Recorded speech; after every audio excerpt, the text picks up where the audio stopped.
2주 전 책을 읽다가 흥미로운 표현을 보았습니다. 슈페너라는 성경학자의 말인데요. 만일 성경이 반지라면 로마서는 반지의 중앙에 있는 보석이다. 그리고 로마서가 반지 중앙에 있는 보석이라면 로마서 8장은 가장 반짝반짝 빛나는 점이다. 그랬어요. 제가 그 말을 마음에 담으면서 생각해 보는 것입니다.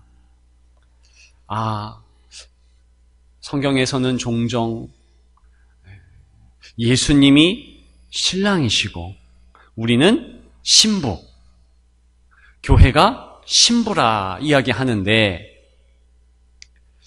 그렇다면 신랑 되신 예수님께서 우리를 위한 결혼의 선물, 그것은 바로 성경이겠구나. 그런 생각을 했습니다만 여러분, 오늘 우리가 같이 나눌 로마서 8장이 그토록 중요합니다. 왜 로마서 8장이 가장 반짝반짝 빛나는 점일까? 왜 그렇게 로마서에서도 탁월하고 성경 가운데서 탁월할까? 그것은 로마서 8장에 많은 귀중한 용어들이 나오고 있습니다. 그 용어, 그리고 그 용어에 대한 설명, 그 의미 때문에 정말 하나님이 어떤 분이시고 정말 우리가 어떤 존재인 것을 잘 알 수 있다는 것입니다. 오늘 함께 생각할 주제인 나타날 영광도 가장 중요한 용어 중에 용어입니다. 나타날 영광. 과연 우리에게 어떤 영광이 나타날 것인가? 저는 예전에 나타날 영광에 대해서 묵상하면서 그것을 그렇지, 우리가 천국에 들어가면 하나님께서 우리에게 주시는 것이 있지. 일단 황금의 성이 있고 황금 집이 주어지지. 그리고 하얀 세마포 옷, 깨끗한 성도를 상징하는 옷이 주어지지. 그래, 그것도 영광스럽겠구나. 그리고 가장 영광스러운 것은 면류관이지. 하나님께서 우리에게 주시는 의의 면류관. 그렇게 생각했습니다. 틀린 것이 아니에요. 맞는 얘기지요. 다 훗날에 하나님께서 우리에게 주실 나타날 영광으로 선사하실 것입니다. 그러나 그런 것들은 상당히 지엽적이고 부분적이라는 것입니다. 오늘 로마서 8장 18절에서 우리에게 지시하는 나타난 영광의 모습은 사실은 그런 내용이 아니라는 것입니다. 그럼 무엇일까요? 단적으로 말씀드리면 그것은 하나님 품에 우리가 온전히 안기는 것입니다. 하나님 품에 영원하게 또 완전하게 그렇게 안기는 것, 얼마나 그 일이 귀하고 그 일이 영광스러운지 모릅니다. 오늘 성경의 내용을 살펴보면 22절에 피조물이 탄식하며 함께 고통을 겪고 있다. 그런 표현이 있어요.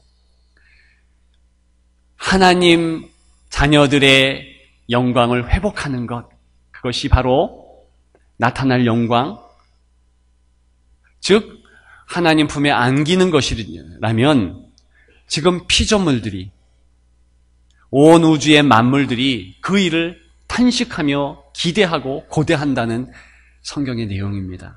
피조물만이 아니라 온 우주 만물만이 아니라 예수를 믿는 저와 여러분들도 탄식하는데, 먼저 가장 최초에 믿었던 사도 바울과 더불어서 초대교회의 성도들이 23절에 우리까지도 속으로 탄식하여 양자될 것과 몸의 속량을 기다린다 그랬습니다. 그때 몸의 속량은 바로 하나님 앞에 온전한 모습으로 그렇게 안기는 것을 의미하는 거예요.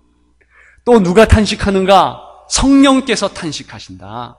26절에 기록한 대로 우리의 연약한 것을 도와주셔서 성령께서 탄식하시면서 우리를 돕고 기독케 하시고 기도하시는데, 그 종국의 목적은 바로 하나님 품에 안기는 그 내용이라는 것입니다.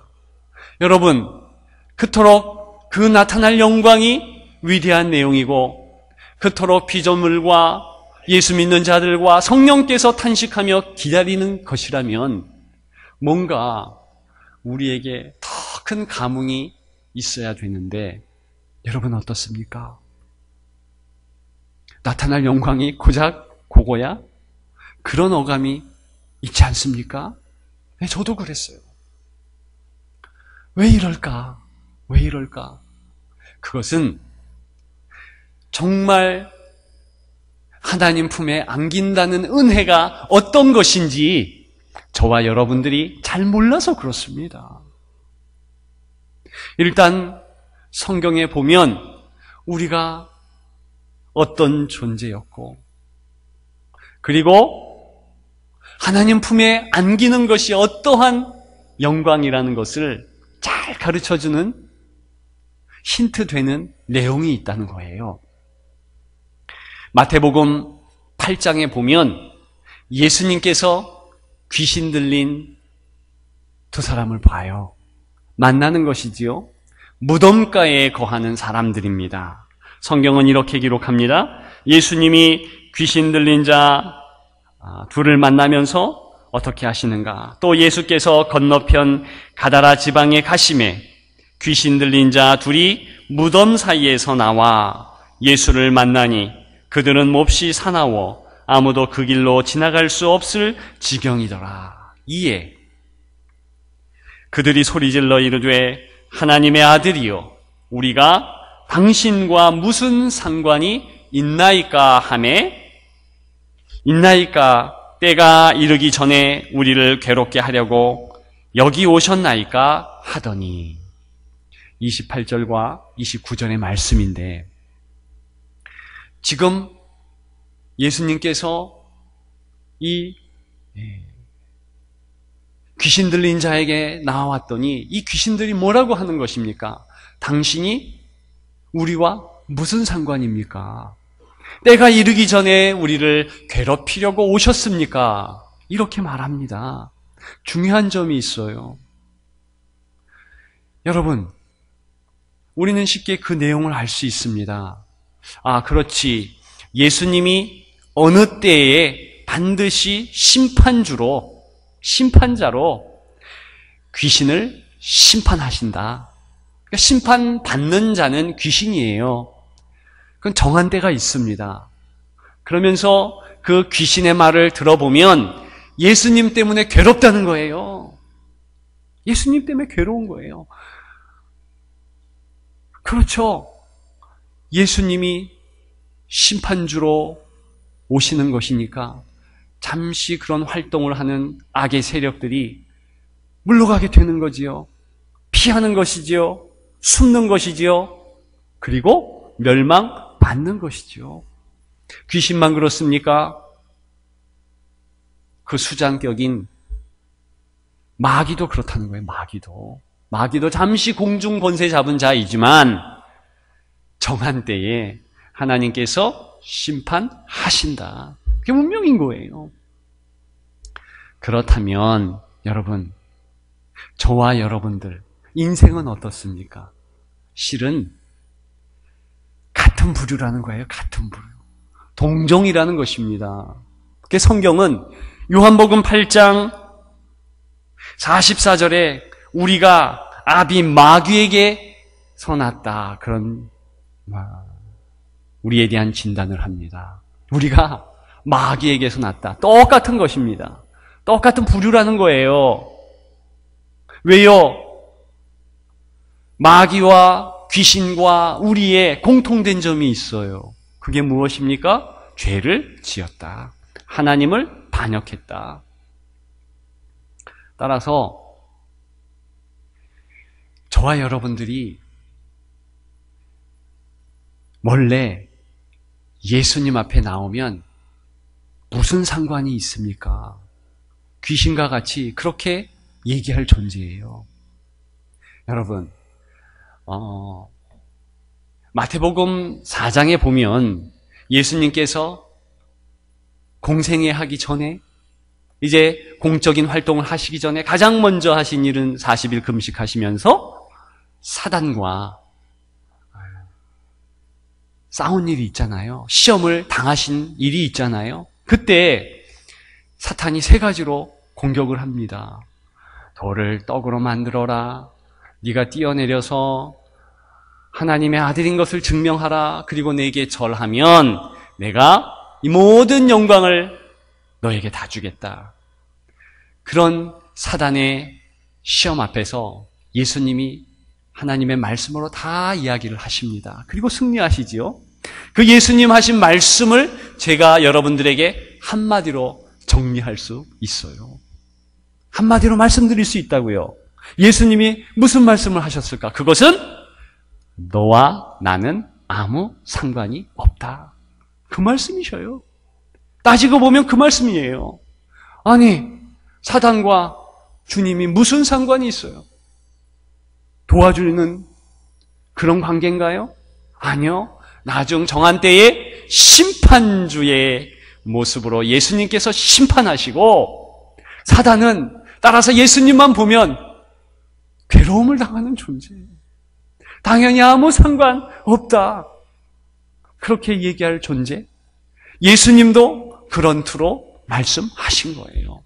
그러면 저와 여러분들이 예수님에 대한 태도도 동일한 것입니다. 성경은 그걸 지적하는 거예요.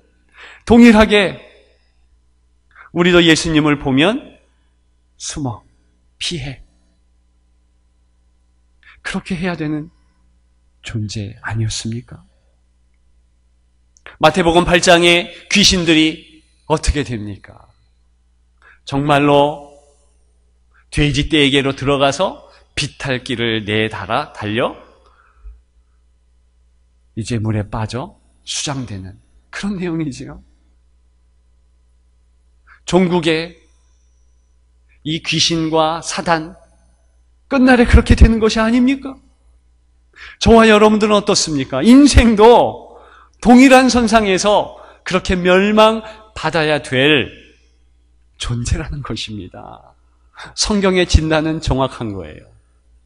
그리고 로마서에서 주장하는 것은 봐라, 너가 행한 일, 죄 아닌가? 우리가 다 죄인인 거예요.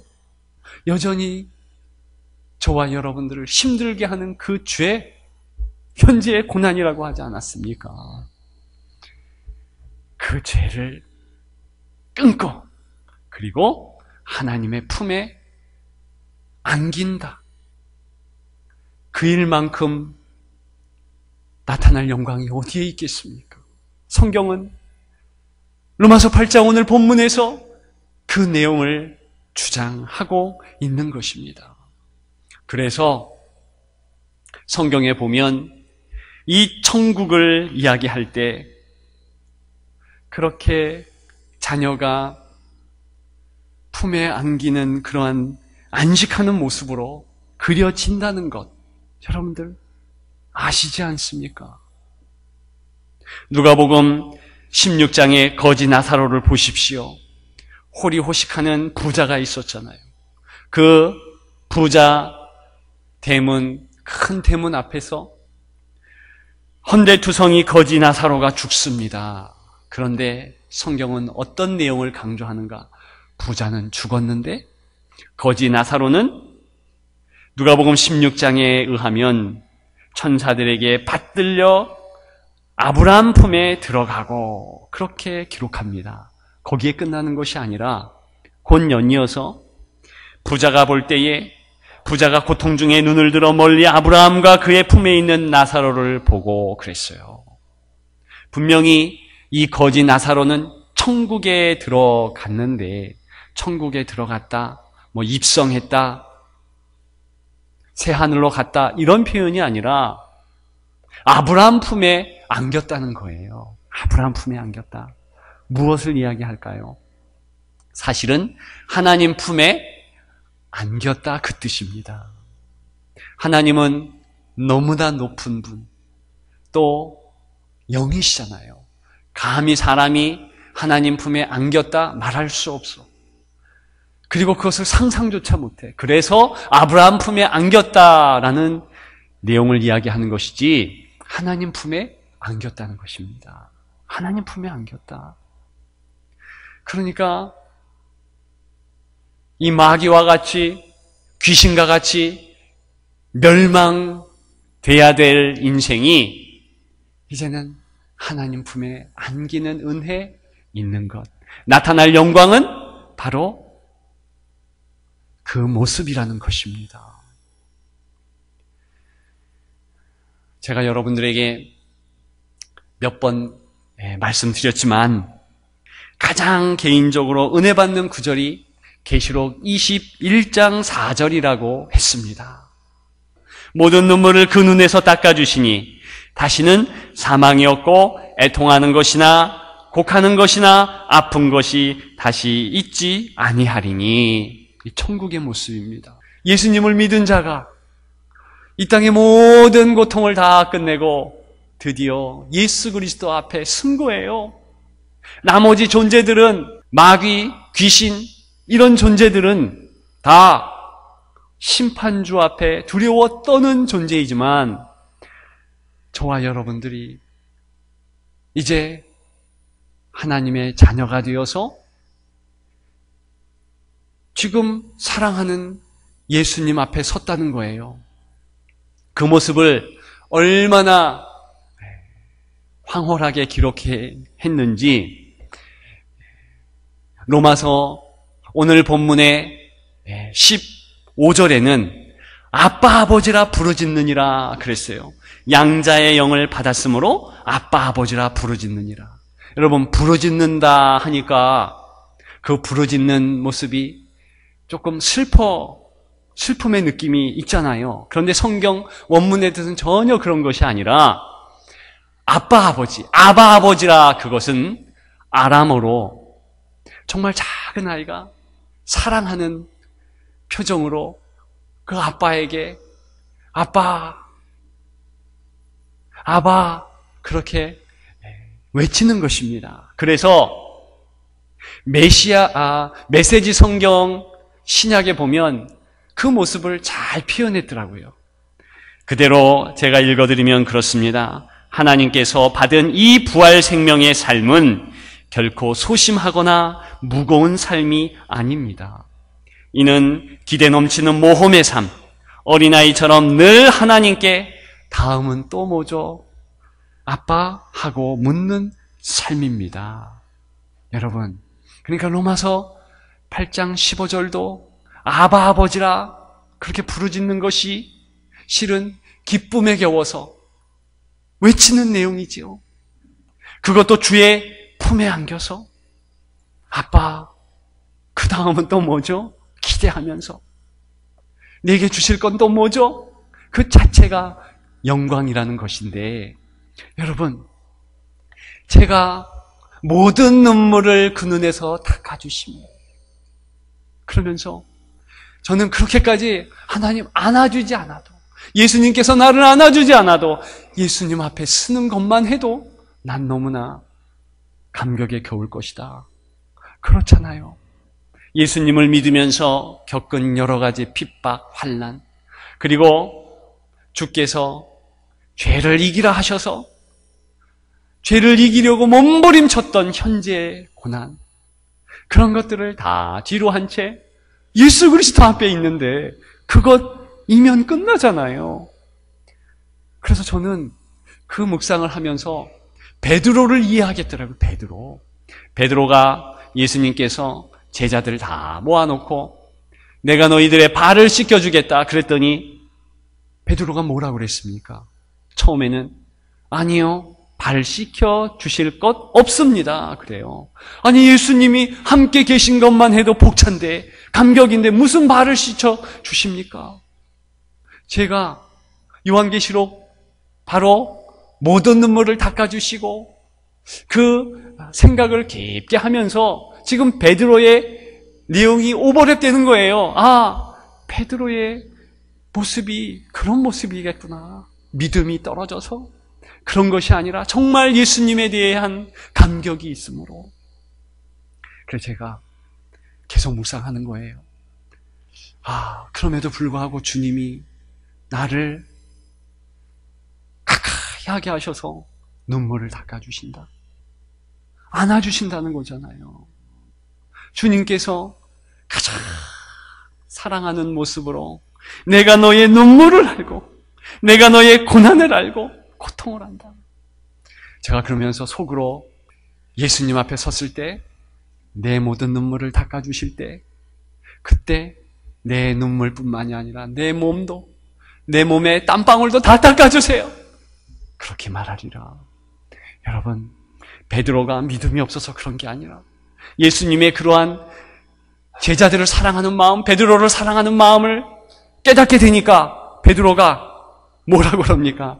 주님, 발만 닦지 말아주시고 온몸을 다 닦아주세요. 온몸을 다 닦아주세요. 그 예수님의 사랑하는 마음이 전가되는 거예요. 얼만큼 나를 사랑하시는가. 여러분, 나타날 영광, 우리가 주 앞에 그 품 앞에 품 안에 안긴다는 것, 그것만큼 너무나 황홀하고 너무나 근사한 내용이 없다는 거예요. 소망해야 된다는 것입니다. 저와 여러분들이 어머니, 아버지의 품을 그리는 것은 우리의 마음에는 영적 기갈함, 뭔가 부모님에게 안기고 싶은 그 품이 그리운 거지요. 그런 어쩔 수 없는 영혼의 기갈함이 어디에 연유됩니까? 하나님이 기다리고 계신다는 거예요. 나타날 영광은 그것이 완전히 우리가 하나님 앞에 쓸 때에 이루어진다. 그것을 이야기하는 것입니다. 여러분, 나타날 영광을 우리가 고대하는데 이미 나타난 영광이 우리에게 있다는 것입니다. 그것은 무엇입니까? 이미 우리는 예수님을 믿음으로 구원을 받았어요. 예배 드릴 수 있습니다. 예배는 바로 하나님 품에 영원히 완전히 그렇게 안기는 나를 사모하면서 지금 비록 불완전하지만 하나님 앞에 나와서 하나님 품에 달려와 안기는 그러한 시간입니다. 예배가 그렇다는 것입니다. 그래서 우리는 예배의 시간에 하나님 앞에 나오는 거지요. 그리고 고대하는 것이지요. 피조물이 고대하고 또 먼저 믿은 성도들이 고대하고 성령께서 탄식으로 계속 도와주는 그 내용, 나타날 영광, 그 영광이 이루어질 때까지 우리는 고대하며 예배의 자리에서 하나님을 기억하며 그 하나님 품에 안길 날을 소망하며 사모하라는 것입니다.